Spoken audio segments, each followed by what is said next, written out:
कल रात को देखा तुमने कि नेचर का नजारा देखा ना, कुदरत कितना रंग दिखा देता। ये तुम्हें इतना बीच में भी नहीं क्लियर दिखता। वो कैसे वो कीड़े थे, ऐसे पानी लहर रहा है तो वो पूरा रेडियम की तरह रिफ्लेक्ट कर रहा है पानी, लहरें बह रही हैं ऐसे चमकती हुई। आया कैमरे में?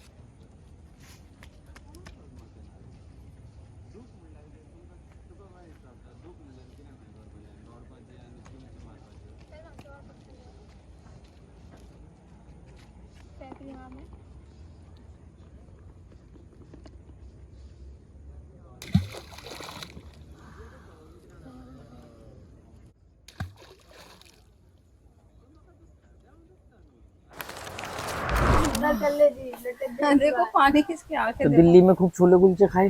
नहीं खाया। क्या खाया? इसने तो खाया ही नहीं, मैंने सिर्फ 1 प्लेट खाया था छोले कुलचे, वो भी उसका नहीं मिला जिसका शॉपिंग मॉल में थी ना जब। हाँ। तो उस पे तो था नहीं, मुझे भूख लग रही थी, मैंने कुछ और खाया नहीं था। फिर क्या हुआ? गर्व की अनुभूति हुई? नहीं, काहे की गर्व की अनुभूति? शर्म की? शर्म की भी नहीं, बस ऐसे ही खा ली। हाँ तो शर्म की होनी चाहिए थी ना। क्या? कुछ तो अनुभूति होनी चाहिए थी। क्या किया दिल्ली में? कुछ नहीं, बस घर गए, वहाँ खाना पीना खाया और बैठे, और बाहर रात को बाहर पे सब खाया। दिल्ली अच्छा लगा?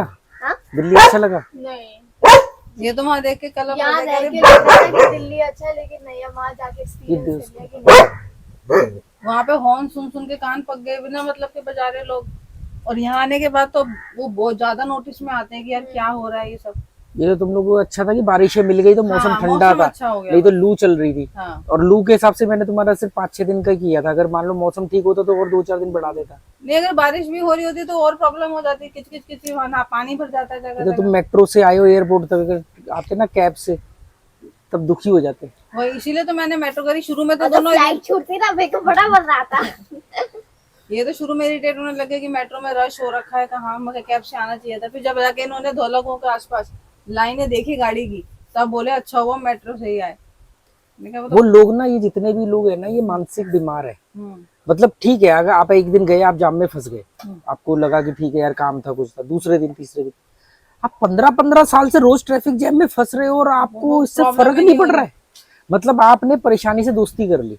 तूने इसको ना ऐसे समझो कि जैसे तूने कई बुजुर्ग लोग देखे होंगे, स्पेशली औरतें 40-45 के बाद उनके घुटनों में पेन होने लग जाता है। हाँ। क्यों होने लग जाता है? क्योंकि बॉडी ओवरवेट रहती है थोड़ी बहुत, है ना, और वो बॉडी का कभी ध्यान रखा नहीं होता उन्होंने।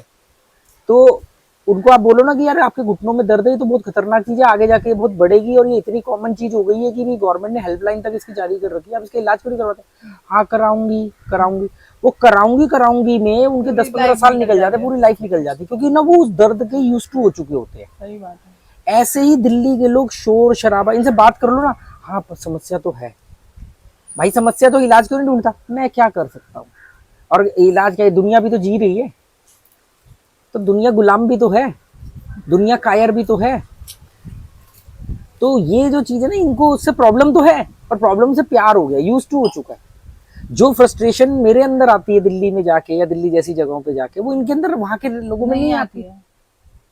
नहीं, जब ये अपने कहीं निकलते होंगे ना, फिर जाम लगता है, गुस्सा आता होगा। लेकिन जब जैसे उसको कहोगे कि तुम इसके लिए कुछ करते नहीं, तो ये कहेंगे तो नॉर्मल नहीं, अभी ना गुस्सा भी नहीं आता। मैंने देखा है ना, जिन लोगों के साथ में मैं रहा हूँ अभी उस गाड़ी के अंदर, तो डिस्कशन तो होगा, जाम है, गवर्नमेंट को ऐसा करना चाहिए, ये भी तो हो सकता है, वो भी तो हो सकता है।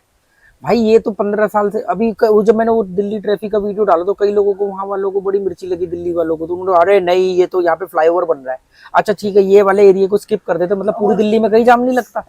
नहीं ये कंस्ट्रक्शन है, तू दिल्ली की औकात नहीं है तेरी दिल्ली में रहने की, ये नहीं है वो नहीं है, कुछ भी लिखने।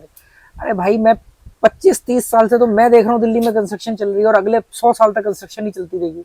हर बार लगता है ये फ्लाईओवर बन जाएगा तो जाम, वो बारापुला वाला फ्लाईओवर ये बनता ही ऐसा हो जाएगा जैसे दिल्ली जन्नत। क्या हुआ? आज भी आश्रम में जाम लगता है। शीला दीक्षित ने सारी रेड लाइट खत्म करवा के सर्कल बना दिया जी, और चेंज हो गए, आज भी दिल्ली में जाम लगता है। मेट्रो आने के बाद तो दिल्ली स्वर्ग बन जाएगी। मेट्रो को आए हुए 20 साल हो गए, अब क्या करोगे? तो ये बेवकूफ लोग जो है ना, ये इंटेलेक्ट नहीं होते हैं, ये उम्मीदों पे जिंदगी जीते हैं। और नेताओं को, अकलमंद लोगों को मालूम है कि ये मूर्ख लोग हैं, इनका जन्म ही ट्रैफिक जैम के अंदर फंसने को, हॉर्न बजाने को। ये भी तो ढीठ है ना, ये भी तो 4-4 गाड़ियां खरीद के बैठे हुए हैं घर में। एक गाड़ी सही है फिर भी दूसरी गाड़ी खरीद रहे हैं। तो इनका शोषण होने का, ये डिजर्व करते हैं। अगर इनका शोषण ना हो तो ये इनके साथ अत्याचार है कि इनका शोषण नहीं हुआ। आए जी, हमारा तो किसी ने खून ही नहीं पिया इस जीवन में, हम तो देखो बिना खून पिलवाए लोगों को जा रहे हैं। अरे हम लोग रिक्शा में जा रहे हैं, पीछे से ना हॉर्न की आवाज आ जा रही continue, P P P P. मैंने पलट के देखा क्या हो गया, कोई दिक्कत है परेशान। उसके स्कूटर के आगे कोई था ही नहीं, वो बस बजाए जा रहे हैं ना मन। कलकत्ता में सबसे ज्यादा मैंने देखा हॉर्न बजते हुए। मैंने शुभम को बोला, मैंने कहा यार शुभम यहाँ हॉर्न बहुत बजते हैं। मतलब उसने क्या कहा, कह रहा यहाँ तो बिना हॉर्न के चला ही नहीं सकते ना, हॉर्न बहुत जरूरी है। अच्छा, क्यों जरूरी है भाई? मतलब मैंने ऐसा देखा वहां पे कलकत्ता में, मैं पार्क स्ट्रीट के मेन रोड पे खड़ा था मेट्रो स्टेशन के बाहर, रोड पूरा खाली है दोपहर के टाइम, एक बस जा रही है, वो कंटिन्यू हॉर्न बजाते हुए बस जा रही है, कंटिन्यू हॉर्न बजाते हुए बस जा रही है। गोवा के अंदर भी तो जाम लगता है, यहाँ पे हॉर्न बजता है ना तो मैं पीछे मुड़ के देखता हूँ 99% टूरिस्ट होते हैं। टूरिस्ट निकलते हैं वहाँ का। ये सब गुलाम है, स्लेव मेंटेलिटी बोलते हैं इनको, ये गुलामों वाली, जो अमेरिका में तो खत्म हो गई थी स्लेवरी, अभी इंडिया में स्लेवरी कानून है नहीं, दास प्रथा जिसको बोलते हैं। मतलब मतलब स्लेवरी मतलब जिसमें कि आप किसी आदमी को खरीद लेते थे और उससे फिर काम करवाते थे एज ए गुलाम। मतलब वो आपका गुलाम हो गया, अब आप उसको जो बोलोगे वो उसको करना ही पड़ेगा, तो आपने उसको खरीद रखा है। तो वो एज ए लीगल तो खत्म हो गया, पर वो गुलामों के जो गुलाम वंश की जो प्रजा है ना, जो आगे बच्चे, वो उनके अंदर डीएनए में आ गई है। अब वो गुलामी ही करते हैं। अब वो कहते हैं अगर मेरी, मतलब उनके लिए जीवन फेलियर है अगर उनके साथ गुलामी ना हो। वो बोर बीमार पड़ जाएंगे अगर इनके साथ इनका शोषण ना किया जाए तो। इनका रस ही यही है, ट्रैफिक में जाना है, फंसना है, फिर सरकार को क्रिटिसाइज करना है। जैसे ही दूसरा बोले कि भाई तू क्यों बेवकूफी वाली जिंदगी जी रहा है, तो उसको डिफेंड करने लग जाना है। यही इनके जीवन का रस है। यहाँ आते हैं ना रिजॉर्ट में, 3-4 लड़के आएंगे नॉर्थ, आज तक एक भी साउथ इंडियन का शोर सुना है उन्होंने? एक दो बार हुआ ऐसा, हमने उनको बोला तो उन्होंने सॉरी बोल के बंद कर दिया। अच्छा, मैक्सिमम हमारे टोकने पर बंद हो गए हैं। हाँ। मतलब ज्यादातर लोगों ने कभी ऐसा किया नहीं, वो ड्रिंक के बाद ही करते। पर मैं कह रहा हूँ कि वो ना चिल्लाते हैं, मतलब कोई छोटा बच्चा चिल्ला रहा है नहाते हुए, समझ में आता है कि बच्चा एंजॉय कर रहा है। 25-25 साल 30-30 साल के लोग, उससे भी बड़े लोग चिल्ला रहे हैं, डांस कर रहे हैं। उस दिन देखा नहीं रॉयल में, वो मैं शायद तू नहीं गई थी तब, मतलब लाइव म्यूजिक चल रहा है, लोग बैठ के डिसेंट तरीके से खाना खा रहे हैं। 4 लोग आए, 2-3 औरतें और 2-3, उन्होंने अपनी टेबल के अपना वहां पे खड़े होकर डांस करना शुरू कर दिया और एक आदमी रील बना रहा है।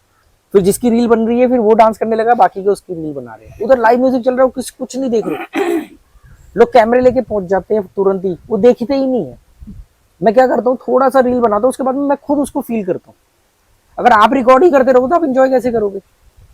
लोग अब क्या हो गया है, लोगों की कहानी ये हो गई कि उनको कोई भी खूबसूरत चीज देखती है, वो उसको फील और एंजॉय करने के लिए तुरंत अपना फोन निकाल के ऑन कर देते हैं उसको रिकॉर्ड करना। किसके लिए कर रहे हो? तुम तो उसको फील ही नहीं कर रहे हो। दुनिया को दिखाएंगे हमने ये देखा। हाँ, हम लोग वहाँ पे वीडियो बनाने एक टाइम पे आके इरिटेट हो गए थे कि यार हर जगह बस वीडियो बनाते रहो। नहीं, मैं जब भी मैं वीडियो बनाता हूँ ना, तो मेरा होता है कि मुझे सिर्फ मैक्सिमम टू मैक्सिमम 20% ही टाइम वीडियो को देना है। उसके बाद का 80% टाइम तो मैं इस जगह को जीऊंगा ना। मैं नहीं जीऊंगा तो मेरे पास एक्सपीरियंस कैसे आएगा? सही बात है। वहाँ उधर होटल में, रेस्टोरेंट में सुबह ब्रेकफास्ट मिलता था। वो एक अंकल जी आए, कह रहे जरा पूरी गरम मिल जाएगी। मैंने कहा अरे शुक्र है शर्मा जी नहीं है, नहीं तो गरम पूरी अभी खिलवा देते यही। इनका जीवन ही इसमें गरम पूरी भटूर। अरे लोग, वो सदर बाजार में सबसे मशहूर भटूरे वाला है, उसकी दुकान इतनी बड़ी होगी जितनी भी जगह पे हम बैठे हैं, तो 3 मंजिल है। तीसरे फ्लोर पे उसके भटूरे तले जाते हैं। उसने वो डक्टिंग बनाई है, वहां से भटूरा तल के वो नीचे ऐसे स्लिप होके आ जाता है, परात रखी बड़ी सी पीतल की, वहां से वो लोगों को देता है। बहुत मशहूर है छोले भटूरे वाला। तो मैं देख रहा हूँ लोग उसको बोलते फूला हुआ चाहिए, तो जैसे कई बार ना 2-4 में से एक ऊपर आने में फट जाता है या नहीं पिच कर, लोग नहीं लेते, वो खुद ही साइड में रखे, लोग लेंगे ही नहीं कि ये फट गया है जी, हमें तो फूला हुआ चाहिए, फूला हुआ। फिर ऐसे उंगली डाल करके उसको फोड़ेंगे। ये देखो, खाना ना सिर्फ जिंदा रहने के लिए होना चाहिए। खाना आपको एक ऊर्जा देता है, आपके शरीर को जिंदा रखने के लिए खाना ऊर्जा देने से ज्यादा खाने की कोई चीज औकात नहीं है। कोई खाने की इज्जत करने की जरूरत नहीं है, कोई खाने को रिस्पेक्ट देने की जरूरत नहीं है, पर खाने का अनादर भी नहीं। मतलब खाना जो है वो इतनी ऊपर की चीज है कि ना तो आप उसकी बेइज्जती कर सकते हो, ना उसकी आप इज्जत कर सकते हो। खाने की बेइज्जती करोगे तो भी खाना ही खाओगे, है ना, और खाने की इज्जत करोगे तो भी खाना ही खाओगे। तो खाने की इज्जत नहीं है। ये सब पाखंडी ड्रामेबाज धार्मिक लोग जो होते हैं ना, खाना पूजा कर रहे हैं, हाथ जोड़ रहे हैं, ये कर रहे हैं, वो कर रहे हैं, ड्रामेबाजियां कर रहे हैं, खाने वाने से की कोई रिस्पेक्ट करने की जरूरत नहीं है। खाना रिस्पेक्ट और डिसरिस्पेक्ट से बहुत ऊपर की चीज है। ये मुर्गा है ना, मुर्गा अपना डोडो है, ये चावल खाता है तो वहीं पे पोटी भी कर देता है, फिर खाना भी खा लेता है। ये ना तो उसकी इज्जत करता है ना बेइज्जती करता है, पर खाना खाता है ना, हर उसी चीज पे खाता है पैर ना। रख के चल देते हैं। उसी पे पैर रख के जा रहा है, फिर उसको खा भी रहा है। खाना खाने में जान नहीं होती है, खाने में एक ऊर्जा होती है। खाना खाने से हमारे शरीर को ऊर्जा मिलती है और हम जिंदा रहते हैं और अच्छा काम कर पाते हैं। अच्छी ऊर्जा चाहिए, क्वालिटी की ऊर्जा चाहिए। पिज्जा बर्गर चाउमीन खाने से आपको अच्छी ऊर्जा नहीं मिलेगी, ऊर्जा तो मिलेगी पर अच्छी क्वालिटी की नहीं मिलेगी। बस खाना आपको जिंदा रखने से ज्यादा की और कोई चीज नहीं, इसकी इतनी ही औकात रखो। पर स्वाद, लोग चटूरे होते हैं, दिल्ली के नॉर्थ इंडियन तो वैसे ही सबसे ज्यादा। अब टेस्ट चेक करने की हमारे पास कौन सी सेंस है? एक ही सेंस है, टंग है ना, पर हमारे पास सेंस तो 5 है। और एक और सेंस है हमारा, 6 सेंस भी होता है। 6 सेंस जिसको हम स्लीपिंग मोड में रखते हैं पूरे जीवन, अगर ध्यान दे तो वो ज्यादा एक्टिव हो जाए। 6 सेंस होता है मतलब एक ऑब्जर्वेशन पावर होती है हमारे अंदर। वो 8 सेंस तो हम देख सकते हैं, फील कर सकते हैं उसको। 6 सेंस ऑटोमेटिकली फील करवा देता है, वो एक अलग होता है। तो 5 सेंस में से एक सेंस है टंग, जिसको जबान को, अब टंग ने तो स्वाद स्वाद में खा लिए छोले भटूरे, खराब हो रहा है पेट, आते, लीवर, किडनी, पूरा शरीर खराब हो रहा है। एक इतनी सी जबान के चक्कर में आपका पूरा का पूरा शरीर, मतलब जबान पूरे शरीर का कितना 1-2% भी हिस्सा नहीं होगी, 1% 2% हिस्सा होगी। 2% के लिए आपने 98% को कैसे प्रॉब्लम में डाल दिया, ये सोचो। पर जबान चटूरी, जबान ऐसी खतरनाक चीज है कि ये आपको बहुत बड़ा भी बना सकती है और ये बहुत नीचे भी ले जा सकती है, खाने पीने से भी, बोलने से भी। एक दिल्ली में कहावत होती थी ना, थूत का क्या है, थूत तो बोल के पिट जाए, थूत तो बोल के, जबान बोल के चली जाएगी, थूत पिट जाएगी। मतलब जबान क्या है, जबान किसी के सामने जाओ जो उसको गाली दे दो, वो तो अंदर, जबान तो गाली देकर के अंदर चलेगी, वो दांत तोड़ देगा, घूसा मार के। जबान को कुछ नहीं होगा। जबान को प्रोटेक्ट करने के लिए उसका 32 लोग है, दांत। जबान बोल करके तुरंत अंदर चली जाती है और मुंह बंद, फिर आदमी चाटे खा रहा होता है, थड़ थड़ थड़ थड़ थड़, है ना। नेता लोग जबान से कुछ भी बोल देते, फिर बाद में जूते खाते हैं, शाइयां फेंकी जाती है उनपे। वो कहता भाई जबान तो बोल के अंदर चलेगी, तो मेरा क्या नाश मिट रहा है। ऐसे ही जबान जब खाती है तो कहती मुझे ये भी स्वाद का चीज दे दो, वो भी स्वाद की चीज दे दो, वो भी स्वाद, उसको कोई मतलब नहीं पूरे शरीर से। इनको बड़ा कैसा बीकानेर जाना, वहां गए, इन्होंने वही वेज पुलाव मंगाया, मंचूरियन मंगाया, पुलाव आया, इसकी तो देख के करी कैसा है, ऑयली इसने छोड़ दिया, खाया ही नहीं इसने, नीचे का अच्छा किया। अब ये बदलाव दिखा रहा है कि तुमने कुछ चीज जिंदगी को समझा है। घी तेल मसाले खा के, एक्चुअली में अनाज हमारे लिए बना नहीं है। अनाज की खोज तो हमने अपनी रिक्वायरमेंट पूरी करने के लिए 10,000 साल पहले इंसान ने खोजा अनाज। हर सब्जी हर फल के अंदर नेचुरल ऑयल होता है। मैं सिर पे शैम्पू नहीं लगाया, मेरे को 15-20 दिन हो गए मैंने शैम्पू नहीं लगाया, और उससे पहले भी हफ्ते में 1 दिन शैम्पू लगाया, मैंने नहीं लगाता।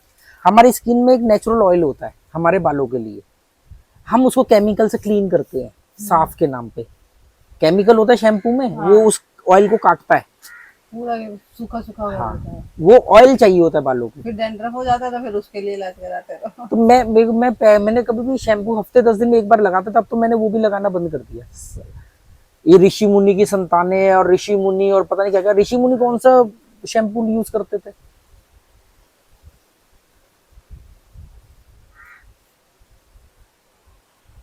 जिस भी चीज को तुम एक्स्ट्रा स्पेस दोगे वो नखरे दिखाएगी, वो बाल हो, वो जबान हो, कुछ भी हो। अभी कल किसी ने कमेंट किया कि भी कह रहा यार एक आपका दिल्ली का घर है सीमेंट का बना, एक आपका गोवा का घर है, लाइव लिखता है, कह रहा आपका मतलब बहुत राइट डिसीजन है, बहुत बढ़िया डिसीजन। कहाँ वो सीमेंट का घर, सामने बिल्डिंग बन रही है, बगल में बिल्डिंग, इधर बिल्डिंग, ऊपर सीमेंट, नीचे सीमेंट। ये पेड़ों की छांव में बैठ के हम यहाँ पे बैठ के बकबक कर रहे हैं। जाके अलग सी फीलिंग आई थी, इनको घर में नहीं लग रहा, अटैचमेंट ही नहीं आ रही थी घर से, कि हम अपने अटैचमेंट तो बननी नहीं चाहिए, इसीलिए तो तुम्हें होटल में रहने को बोला था। खुद ही हो रहा था कि भाई किसी या तो किसी से बातचीत करो, नहीं तो घर जो दूसरा घर में तुम खुद और इरिटेट होते। ठीक है, हाँ यहाँ पैदा हुए, देख लिया, अगर अब क्या करे, हर आदमी कहीं ना कहीं पैदा हुआ होता है। ऊपर से कंजेस्टेड और लग रहा था पूरे जगह बिल्डिंग। यहाँ देख, हम यहाँ इस समय हम बैठे हैं, हमारे 500 मीटर में कोई इंसान नहीं है, पेड़ पौधे जानवर, बिल्ली कुत्ते। प्लॉट में पेड़ पौधे, जहाँ थोड़ा खुलापन देख के खुश होते, हाँ, सामने वो खाली प्लॉट देखते थे, वहाँ भी बिल्डिंग बन गई, खड़ी हो गया बिल्डिंग। ये तो तुम बातें कर रहे हो कि 10-15-20 तो सांप ही सुन रहे होंगे तुम्हारी बातें अंदर बैठे हुए कहीं। याद है जब लॉकडाउन में प्लॉट में पेड़ वेड़ कटे थे, कितना रोई थी कि चिड़िया, मतलब चिड़िया थी उसमें, सब चिड़िया उड़ के निकल गई, कितनी स्पैरो रहती थी उसमें प्लॉट में, वो कटवा दिया उन्होंने। अब देखिए जिस दिन वो आगे वाले प्लॉट में कोई बनेगा, कोई ना कोई हो सकता है प्याऊ भी तोड़वा दे, क्योंकि उसका फ्रंट है। जंगल वाले प्लॉट में वो आंटी कह रही थी वो वहाँ पे भी काम शुरू नहीं, जिस प्लॉट के आगे हमने प्याऊ बनवाया था, वो जहाँ पे वो अगर वो प्लॉट में कल को कंस्ट्रक्शन होगी तो वो बंदा भी जिसका वो प्लॉट होगा बोलेगा कि भाई ये तो मेरा फ्रंट खराब हो रहा है, गाड़ी तो हो सकता है वो भी प्याऊ तुड़वा देगा, हमें क्या लेना देना। हम जो करना चाहते थे हमने कर दिया। अच्छी बात है कि वो आज तक चल रहा है, लोग उसको पानी पी रहे हैं, लैंडमार्क है। उसमें कोई प्रॉब्लम ही नहीं आई है इतने सालों में, नहीं तो कोई ठीक नहीं कराता। अगर उसमें प्रॉब्लम आती है तो कोई ठीक कराने वाला नहीं आएगी कैसे, हमें या मालूम है ना हमने कैसे पैसे दिए थे। वहाँ पे लोग प्याऊ कब बनवाते मालूम है, जब वो बहुत पैसे वाले हो जाते हैं तो उनके अंदर एक कीड़ा उछलता है कुछ अच्छा काम करने का, दिखाने या कुछ भी।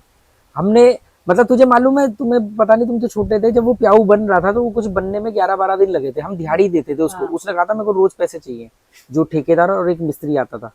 तो 80% वो कंप्लीट हो गए ना, तब तक सारी दुनिया ये समझती थी कि वो प्याऊ भारद्वाज जी बनवा रहे हैं, क्योंकि वो काउंसलर है, वो बनवा रहे हैं। हर कोई आके उनको मुबारकबाद देता था कि अरे भाई साहब बहुत बढ़िया, आप तो बहुत अच्छा काम करा रहे हो। फिर उन्होंने वो बोलते थे कि भाई ये मैं नहीं करवा रहा हूँ, मेरे पड़ोसी हैं वो करवा रहे हैं। फिर जब उद्घाटन हुआ ना तो उन्होंने उसकी फोटो डाली अपने फेसबुक या व्हाट्सएप ग्रुप में, कहीं मैं भी था उस ग्रुप में शायद, तब उन्होंने बोला कि आप, फिर लोगों ने उनको कमेंट किया नहीं आप भी बहुत अच्छे, आपके पड़ोसी भी देखो कितने अच्छे हैं, उनको हमारी तरफ से धन्यवाद देना, ये देना वो देना। मतलब 90% कंप्लीट होने तक तो लोगों को ये लगता था कि वही बनवा रहे, क्योंकि मैंने कभी किसी को जाहिर ही नहीं होने दिया। इवन वहां जाके खड़े होते हुए भी मुझे अच्छा नहीं लगता था, सिर्फ उसको बोलता था कि ढंग से बना देना। 1200-1500 लीटर का उसका टैंक है, अगर पानी 3 दिन भी नहीं आए ना उसमें पानी खत्म नहीं होगा। अभी मैंने सोचा था मैं जाऊंगा ना तो उसकी साफ सफाई करवाऊंगा, उसके टैब वैब चेंज करवाऊंगा, पर वो मैंने वीडियो में देखा तुम्हारा कि वो सब सही चल रहा है। उल्टा वहाँ नीचे पूरा सीमेंट है, अच्छा सूख गया वो पेड़ कितना बड़ा हो गया, वो पेड़ उसको छांव दे रहा है, पानी भी ठंडा रहता है। मुझे लोगों ने बोला कि यार इतना झंझट क्यों कर रहे हो, एक सिंटेक्स की टंकी लगा दो। मैं कहा नहीं, गर्मियों में पानी गर्म होगा तो स्मेल भी मारेगा पुरानी होने पे। तो वो प्लास्टिक की टैंक जो ऊपर रखा है, तो सीमेंटेड में क्या होता है, तो मजबूत रहता है। पता है बनाता तो पहली बार लीक हो गया था ये हमने बनाया ना, तो उसमें पानी भरा तो पानी जगह जगह से निकलने लग गया। फिर उसके बाद में टैंक सीमेंट का है। हाँ वो सीमेंट का है वो पूरा। अच्छा, हाँ ठंडा रहता है पानी इसमें। फिर उसके अंदर वाटर प्रूफिंग करवाई प्रॉपर, उसको वो डॉक्टर फिक्सिट वगैरह डाल के प्रॉपर ढंग से उसको क्लीन करवाया। ऊपर उसके पूरे लाल पत्थर लगा के उसको ऐसे किया कि गंदगी ना जाए उसमें, और गंदगी का तो सवाल नहीं, पानी रोटेट इतना तेज होता है उसमें। फिर वो मैंने बोला कि यार इसके आगे ना वो निकालना है नल से नीचे, तो मालूम पड़ा जी अरे यार वो तो बिना लेंटर के बनेगा नहीं, चाहे थोड़ा सा भी बनवाओ। फिर सरिये खरीद के लाए, फिर उसमें सरिये लगवा के उसको वैसे बनवाया। टाइल की 3-4 पेटी लास्ट में कम पड़ गई थी, तो गिरीश अंकल को मैंने फोन किया, मैंने कहा गिरीश जी यार वो 4 पेटी टाइल ले आना, आपके घर के पास से ही ली थी, हम दोनों गए थे साथ में लेने। तो वो 4 पेटी लाए तो पैसे नहीं दे रहे थे। मैं कहना ये मैंने किया, अगली बार आपको कुछ करना हो तब साथ में कर लेना, मतलब ऐसा नहीं कि वो होगा। इवन आप वो छोटू प्लम्बर था जिसने फिटिंग करी थी, वो पैसे नहीं ले रहा था प्लम्बर। कह रहा नहीं राकेश भैया भाई साहब प्याऊ के पैसे नहीं लूंगा। मैंने कहा नहीं भाई ये तेरे अपने काम के है, तू जायज ले ले, तू थोड़े कम ले ले पर लेने पड़ेंगे तुझे। हमने वहां पे चेन बांध के ना गिलास रखने की सोची थी। फिर 1-2 सजेशन आएगी यहाँ पे, फिर लोग उसमें पैक बना के पीना शुरू कर देंगे। अभी भी कई लोग शाम को वहाँ पे आते हैं, पैक वैक लगाए। वो तो देखो हर आदमी है, यार वो बंगाला आंटी बोलती देखो तुम्हारे प्याऊ से ना कोई गाड़ी धो रहा है। मैंने कहा जी वो मेरा प्याऊ नहीं, हमने बना दिया, वो उसमें कुछ लोग उसको पानी भी पियेंगे, कुछ लोग उसको करेंगे, इसीलिए बनाया। तो वो कोई अब मैं जाके नहीं हूँ, तो शुरू में बोलती थी देखो वो कैब वाला ना तुम्हारे प्याऊ से पानी निकल के गाड़ी धो रहा है। मैंने कहा भाई उसकी रोजी रोटी गाड़ी है, वो गाड़ी को क्लीन कर रहा है, तो उसमें क्या कर सकते, कोई वेस्ट करे तो कोई। अभी वहाँ पे फर्स्ट डे गए थे शायद, वहाँ पे गाड़ी थी। हाँ तो मैंने वहाँ पे लिखवाया ना कि पानी बेकार ना बहाए, तो किसी शरारती ने आके ना हटा दिया, ना फाड़ दिया, ऐसे करते। स्टिकर बनवाने गया था तो उसने बोला अच्छा प्याऊ के लिए चाहिए तो ये मेरी तरफ से ले लेना। क्या था राधे राधे। मैंने कहा इसको ना अपने पास रख, मैं तेरे राधे राधे का प्रचार करने के लिए नहीं मैं ये सब कर रहा हूँ। तुम्हें अपने राधे राधे का प्रचार करना, अपनी जेब से पैसा खर्च करो। तुम इस्कॉन को मानते हो, मेरा क्या लेना देना उससे। मैं तो भगवान की टाइलें भी चारों तरफ इसलिए लगा देंगी कि भी लोग थूके वगैरह ना। हाँ। और इसलिए साफ भी है मेरे ख्याल से। हाँ फर्क तो पड़ता ही है। हाँ। नहीं वहाँ पे किसी ने गार्बेज नहीं फैलाया कि आसपास गंदगी नहीं फेंके कि खाना खाया तो वहीं रैपर फेंक। एक थोड़ी बहुत तो इंडियन जो लोग होते हैं ना वो इमोशनल फूल होते हैं, तो इतनी तो उनको अकल है ही है। इमोशनल है फूल, अगर हटा भी तो थोड़ी देर के, तो इमोशनल तो है, तो ठीक है यार पानी की टंकी है। आज भी ऐसे लोग हैं जो नल खुला देखते तो उसको बंद कर देते हैं। तो जो मालूम हमने कितने वो नल चेंज कर, गोपाल जी का नल, मैंने भारद्वाज जी को बोला यार वो बाहर पानी बहता रहता है, इसको चेंज करवाना है, गवर्नमेंट का नल है, मैं करवा देता हूँ इसको। तो वो कह रहे नहीं मैं देखता हूँ, तो उन्होंने गोपाल जी वाले को वो गोपाल जी वाले ने नल चेंज करा दिया। ऐसा थोड़ी कि मैं ही कोई, हाँ ये की बात आप नोटिस नहीं करते, जाता, फोकस नहीं करते इजीली। उसके बाहर वो फूल वाला बेचता था, उसको कोई फर्क ही नहीं पड़ रहा पानी बह रहा है। अभी भी हम गए थे तो पानी था वहाँ पे, पानी बहता रहा, वो बारिश का था। हो सकता है बारिश हुई। नल बह रहा है, मैं कितनी बार मैंने स्कूटर रुक रुक कर नल बंद कर दो, आप यूज करो, आप नहा लो वहां पे 10 एक की जगह 10 बाल्टी से नहा लो, पर अननेसेसरी वो बह रहा है वो ठीक नहीं होना चाहिए। हमारे स्कूल बस आ रही तो फूल वाले में पानी नल से बहता था, किसी बार पापा भी बंद करते थे कि वो बंद होता ही था। हाँ वो उसको जुगाड़ करके बंद करना पड़ता था। सेटिंग बैठानी पड़ती। तुझे मालूम है इन धरती पर जितना भी पानी मौजूद है उसमें सिर्फ केवल 1 या 2% ही पानी पीने लायक है, बाकी सारा पानी जो है नदियों के रास्ते समुद्र में चले जाता है, उसके बाद वो पीने लायक नहीं होता है। केवल धरती पर कितना 67% शायद पानी है ना, 70% के लगभग पानी है ना, पानी है धरती जो है में पानी है, बर्फ की फॉर्म में लगा लो, जैसे मर्जी लगा लो, और उसमें से आप सिर्फ 98% 2% पी सकते 1-2% ही पानी पीने लायक है। धरती कितनी 30% धरती है, 70% पानी है। पर पानी जो टोटल जो मौजूद है धरती पर बर्फ के रूप में, ग्लेशियर के रूप में, समंदर के रूप में, उसमें केवल 1% पानी आप पी सकते हो, बाकी सारा पानी नदियों के रास्ते समंदर में चले जाता है। उसमें और उस 1% पे भी आप वो मेरे को कैन मिला था ना नेपाल में, उसने मुझे लिक्विड सोप दिया था, कह रहा राकेश साइकिल से दिल्ली जा रहे हो, अगर रास्ते में कहीं नदी तालाब में हाथ मुंह धो, नहाना धोना हो तो ये लिक्विड सोप यूज करना। मैं कहा इसका क्या फायदा है, कह रहा है इससे ये नदी में जाएगा ना तो किसी जीव को नुकसान नहीं देगा, थोड़ा सा कॉस्टली होता है पर ये जीव जंतु को, यहाँ देखो गांव के लोग जितना डैमेज करते हैं नेचर को उतना को शहर के भी नहीं करते, हम शहर पे उंगलियां उठाते हैं। गांव के लोग रोज कपड़े धोते हैं कास्टिक सोडे के बने हुए साबुन से, सर्फ से, अपने ही तालाबों में वो धोते, तो वो कास्टिक सोडे से जीव मछलियां वगैरह इनको नुकसान होते हैं, मरती हैं। कल रात को देखा तुमने नेचर का नजारा देखा ना, कुदरत कितना रंग दिखाती, ये तुम्हें इतना बीच में भी नहीं क्लियर दिखता, वो कैसे वो कीड़े थे ऐसे पानी लहर रहा है तो वो पूरा रेडियम की तरह रिफ्लेक्ट कर रहा है पानी, लहरें बह रही हैं ऐसे चमकती हुई, पत्थर डाला था कैसे वो चमक रहे थे, वो दिखाएंगे इनको किसी रील वगैरह में दिखा। मैंने भी फर्स्ट टाइम देखा था, इससे पहले मैंने वो मूवीज वगैरह में देखा था, कौन सी मूवी थी वो, एक विलन में था मैं, वो जो जिसमें इरफान खान को वो मूवी को ऑस्कर भी मिला था, शेर के साथ वो बच्चा रहता है, लाइफ ऑफ ए पाई, उसमें वो दिखाते हैं, 1-2 मूवी मैंने देखा था, पर पहली बार कल रात को लाइव देखा। ये मुझे बोली मम्मी जल्दी हो देखो क्या है, मैंने कहा पता नहीं कुछ होगा, देखा था वो पानी उसको जैसे जैसे तुम हिलाओगे ना वो लहरें पूरी रेडियम की तरह रिफ्लेक्ट कर रही है, अच्छा लग रहा था, ग्रीन ब्लू, बहुत कम आता है, वो गोवंस भी देख के हैरान हो रहे थे। सारे लोग देख रहे थे उधर उधर खड़े होके, बहुत ही अच्छा लगा। चलो इसको बंद करो, काफी लंबा वीडियो हो गया होगा।